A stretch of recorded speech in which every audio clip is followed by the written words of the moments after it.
which begs the question, what comes next? Let's get some help with this. Issam Ikamawi is covering the story from Istanbul for BBC Arabic. Issam, thank you very much for your time. What happens from here? Well, the Deputy Prime Minister has just said that the party, the Justice and Development Party, is prepared to join in a coalition with another party. However, no other party has been so enthusiastic about joining in this coalition. In fact, the MHP, which is the Nationalist Party, has ruled that out more or less completely. So it's going to be very interesting in the coming few days to see what kind of arrangement they can come to. The ruling AK party is short of the overall majority in order to put together a coalition. So they need to go into a coalition with another party or form a minority government, which would be unstable. Issam, don't go anywhere. I've got another question for you. But before I ask that, let's just quickly pause a moment to look at why Turkey is so important, not just to Turks, but to the entire world. First of all, this is a country, let me just pull up the right page, which is stable, but it's in a volatile region. Look at this. Turkey shares borders with Iraq and with Syria, and that Syrian border in particular is right next to a lot of territory controlled by Islamic State. Also, across that border come many foreign fighters travelling to join IS. So how Turkey responds to that is, of course, of huge significance to all the countries trying to tackle Islamic State.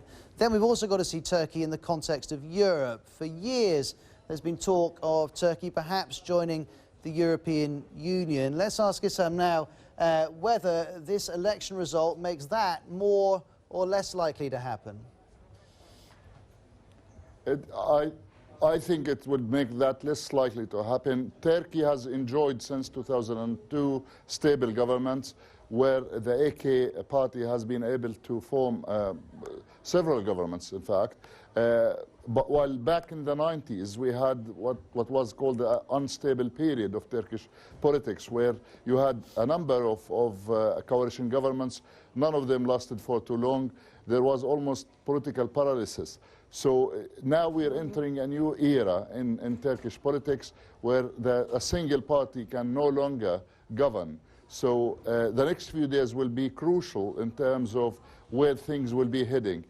If the AK party will be able to put together a coalition, or if they fail completely, then in 45 days, then they will have to call for new elections. Yes, Sam, in the last couple of years, we've seen anti-government protests in Turkey. Is there any evidence that the political instability we're seeing at the moment could be matched by instability on the streets?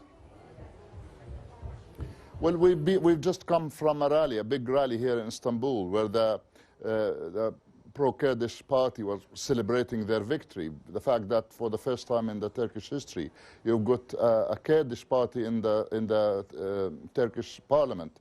So they were celebrating, there were posters and banners, big portraits of Abdullah Öcalan, who's the PKK leader. As you know, the PKK is outlawed in Turkey.